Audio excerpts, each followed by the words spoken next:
प्यार कैला के जाए न फर्ज होला। हम मर्द हई त का हमरो दर्द होला।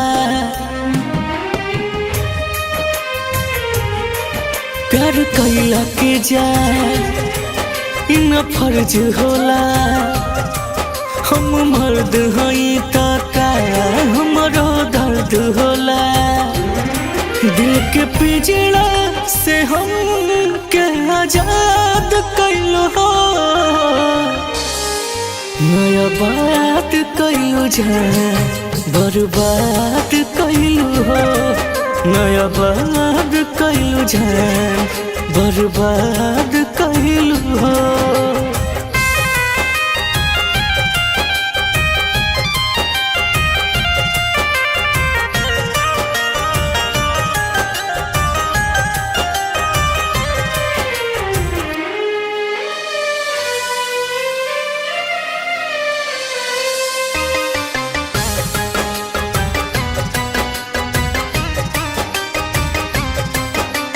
पहले जानती जान ता प्यार न करती हो।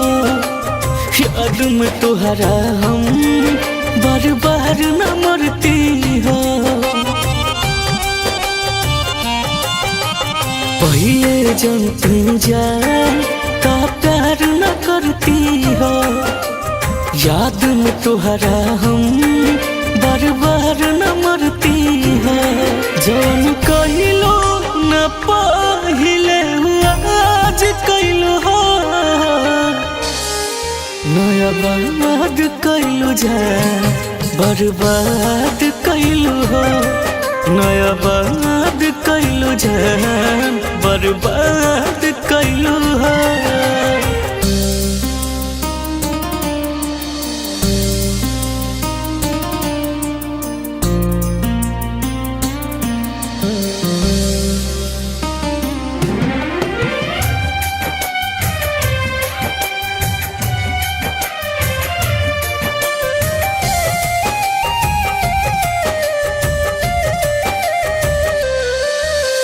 जान देबे पे जान मजबूर कर दिहलू हो। सपना शीशा जैसे चकनाचूर कर दिहलू हो। जान देबे पे जान मजबूर कर दिहलू हो। सपना शीशा जैसे चकनाचूर कर दिहलू हो। बिन मुना राजान के न याद कैलो हो। नया बात कैलो जाए बर्बाद कैलो हो। नया बात कैलो जाए बर्बाद कैलो हो।